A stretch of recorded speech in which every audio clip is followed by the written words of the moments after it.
اللهم صل على محمد وآل محمد. اعوذ باللہ من الشیطان الرجیم. بسم اللہ الرحمن الرحیم.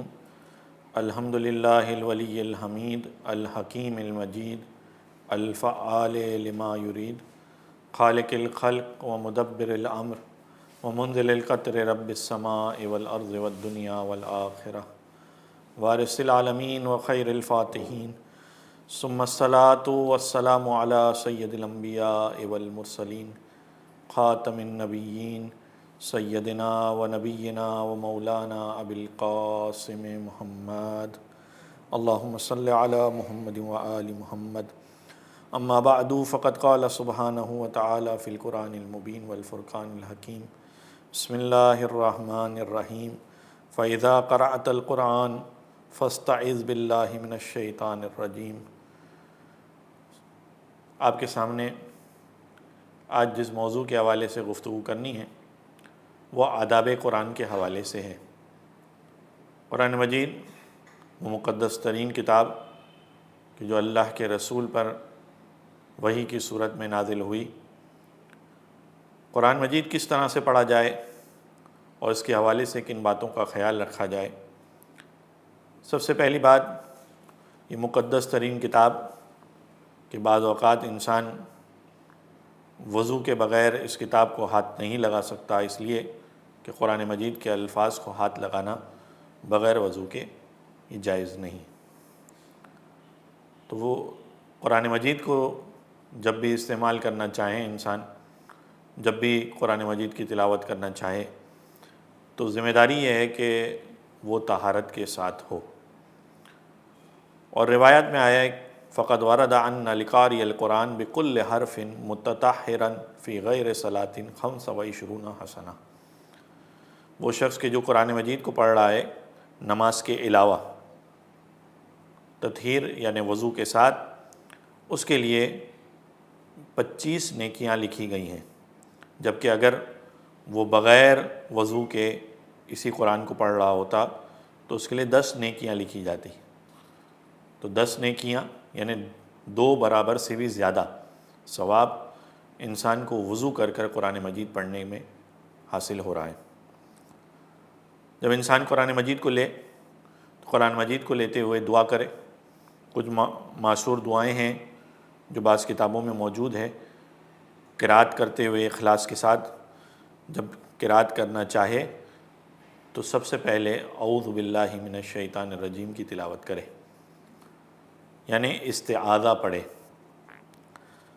اس لیے کہ قرآن مجید کے اندر خود اس بات کی طرف اشارہ موجود ہے کہ فَإِذَا قَرَأْتَ الْقُرْآنَ، جب قرآن کو پڑھو فَاسْتَعِذْ بِاللَّهِ مِنَ الشَّيْطَانِ الرَّجِيمِ، تو اللہ تعالیٰ سے شیطان رجیم کی پناہ کو طلب کرو. اور روایت میں آیا ہے کہ جس طریقے سے شروع کرتے ہوئے قرآن مجید میں کی ابتدا میں اعوذ باللہ پڑھا جائے، اسی طرح ہر سورے کی ابتدا میں بھی بعض روایات میں تاکید آئی ہے کہ ہر سورے کی ابتدا سے پہلے اس اعوذ باللہ کی تلاوت کی جائے. اعوذ باللہ کے بعد بسم اللہ الرحمن الرحیم، بسم اللہ کی تلاوت کی جائے. اور اس کی فضیلت اور اس کی عظمت ویسے بھی بیان ہوتی رہتی ہے، بس یہاں پر اتنا بیان کر دیا جائے کہ روایت میں آیا ہے کہ وَأَنَّ مَنْ قَرَأَ بِسْمِ اللَّهِ الرَّحْمَنِ الرَّحِيمِ كَتَبَ اللَّهُ لَهُ بِكُلِّ حَرْفٍ 4,000 حسنہ.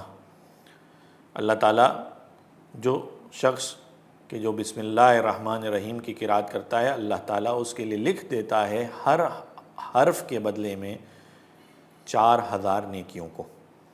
وَمَحَا عَنْهُ 4,000 سیئہ، اور 4,000 برائیوں کو اس سے دور کر دیتا ہے، اس کے گناہ کو دور کر دیتا ہے.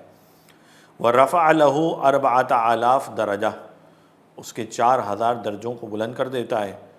وَتَحْفِظَهُ الْمَلَائِكَةُ إِلَى الْجَنَّةِ، اور ملائکہ اس کی حفاظت کرتے ہیں جنت کی طرف. وَهُوَ شِفَاءٌ مِّن كُلِّ دَاءٍ، یہ بسم اللہ الرحمن الرحیم خود ہر دوا، ہر بیماری سے شفا ہے. ہر دا یعنی ہر بیماری سے شفا ہے. پھر قرآن مجید کی جب تلاوت کی جائے تو ترتیل کے ساتھ تلاوت کی جائے، جیسے کہ قرآن مجید میں حکم آیا ہے وَرَتِّلِ الْقُرْآنَ تَرْتِیلًا، جو قرآن مجید پڑھنے کا ایک انداز ہے، ایک طریقہ کار ہے، یعنی اس طرح سے تیزی سے نہ پڑھا جائے بلکہ سکون سے اور اس طریقے سے کہ حرف حرف اور الفاظ واضح ہوں۔ امام جعفر صادق علیہ الصلاۃ والسلام سے ایک روایت ہے کہ جس میں امام فرماتے ہیں کہ قاری قرآن 3 چیزوں کا محتاج ہے، یعنی جب کوئی قراءت قرآن کر رہا ہو تو قلب خاشع، اس کا دل خشوع کے ساتھ ہو، یعنی وہ خضوع و خشوع کے ساتھ قرآن مجید کی تلاوت کرے، بدن فارغ، یعنی وہ کوئی اور کام کی طرف متوجہ نہ ہو، وہ موضع خالی، یعنی ایسی جگہ ہو کہ جہاں پر کوئی اور دوسرا موجود نہ ہو، یعنی بالکل توجہ کے ساتھ انسان قرآن کی تلاوت کرے، یہ بہت ہی زیادہ پسندیدہ ہے۔ اس کے علاوہ الوقوف عند آیۃ فیہا ذکر النار، یہ بھی روایات میں بہت کثرت کے ساتھ آیا ہے، واقعات بھی بہت زیادہ ملتے ہیں کہ جس میں کہ جب جہنم کا تذکرہ آیا تو انسان جہنم کا تذکرہ سنے اور رک جائے، اور رکنے کے بعد اللہ تعالیٰ سے پناہ مانگے کہ اللہ تعالیٰ اسے جہنم سے دور کر دے، اور جب جنت کا تذکرہ آئے تو رک جائے اور اللہ تعالیٰ سے جنت کا سوال کرے۔ یہ روایات میں کثرت کے ساتھ یہ واقعات موجود ہیں کہ جب اللہ کے رسول پر وہ وحی آئی کہ جس میں عذاب کا تذکرہ تھا، اللہ کے رسول رک جاتے تھے، گریا کرتے تھے، اس عذاب کو یاد کیا کرتے تھے اور اللہ تعالیٰ سے پناہ مانگا کرتے تھے۔ جب قرآن مجید کی تلاوت کو ختم کر لیں تو اس کے بعد دعا کریں، اور دعا کے اندر بھی بعض ماثور دعائیں ہیں جو قرآن مجید کے حوالے سے بیان کی گئی ہیں۔ قرآن مجید بلند آواز سے بھی پڑھا جا سکتا ہے اور آہستہ آواز سے بھی پڑھا جا سکتا ہے، لیکن آواز میں اس بات کا خیال رکھنا ضروری ہے، جو ہمارے ان افراد کے لیے بھی بیان کر دوں کہ جو منقبت وغیرہ پڑھتے ہیں۔ قرآن جیسی کتاب کی قراءت کرنے کے باوجود بھی حکم یہ ہے کہ حرمت الغنا فی القرآن، یہ پسند نہیں کیا گیا کہ اس طریقے سے جو لہو و لعب کی محفلوں سے مناسبت رکھتا ہے اس طریقے سے قرآن کو پڑھا جائے۔ جب قرآن جیسی چیز کو اس طریقے سے نہیں پڑھا جا سکتا تو پھر وہ منقبت اور وہ نوحیں ان کو بھی بہرحال اس بات کا خیال کرنا پڑے گا کہ گنا کے ساتھ نہ ہوں، یعنی ایسی آواز میں نہ ہوں کہ جو لہو و لعب سے مناسبت رکھتی ہوں۔ ہاں، یہ ضرور پسند کیا گیا، یستحب و تحسین الصوت بھی، یعنی اچھی آواز سے قرأت کرنے کو پسند کیا گیا ہے، لیکن بہرحال گنا سے ملتی جلتی نہ ہو۔ اور اس سلسلے میں اللہ کے رسول کی وہ حدیث ہے کہ اللہ کے رسول فرماتے ہیں اقرأوا القرآن بألحان العرب و اصواتہا، جیسے عرب جس طرح سے پڑھا کرتے ہیں اس طریقے سے ان کی آواز میں جو ہے ان کے لہن میں پڑھا جائے۔ وَإِيَّاكُمْ وَلُحُونَ أَهْلِ الْفُسُوقِ وَأَهْلِ الْكَبَائِرِ، ہاں خبردار جو فسق و فجور کرنے والے ہیں اور جو اہل کبائر ہیں، یعنی گناہ کرنے والے، گناہ کبیرہ کرنے والے، ان کے لہن میں قرآن مجید کو نہ پڑھا جائے۔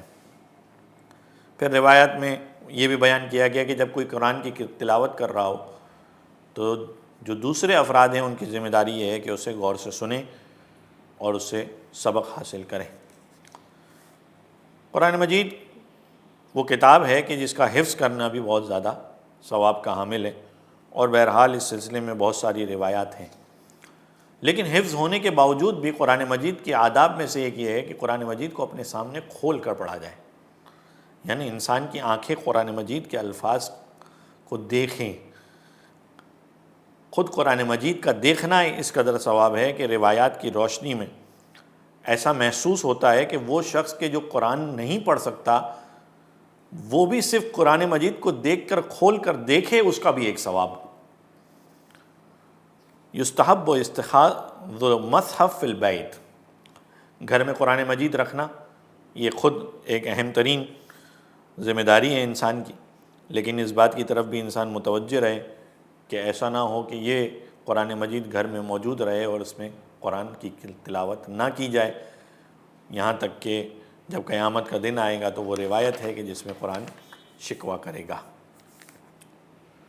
ہاں، انسان اپنے گھر کے تبرک کے لیے، اپنے گھر میں برکت نازل ہونے کے لیے، رحمتیں نازل ہونے کے لیے قرآن کی تلاوت کرے، یہ قرآن کی تلاوت کرنا گھر میں یہ برکتوں کے آنے کا سبب بنتا ہے۔ اور سب سے آخر میں ذمہ داری یہ ہے کہ جب انسان قرآن کی تلاوت کر لے تو ایک اچھا اور بہترین عمل یہ ہے یستحب اہداء ثواب قراءۃ القرآن الی النبی والائمہ، کہ انسان جب قرآن مجید کو مکمل کرے تو قرآن مجید کی قراءت کا ثواب اللہ کے رسول اور ائمہ علیہم السلام والمومنین من الاحیاء والاموات، چاہے مومن زندہ ہو یا اس دنیا سے جا چکا ہو، ان مومنین کے لیے بھی اس قرآن کی تلاوت کو ہدیہ کر سکتا ہے۔ وصلی اللہ علی محمد وآلہ الطیبین الطاہرین۔ اللهم صل على محمد وآل محمد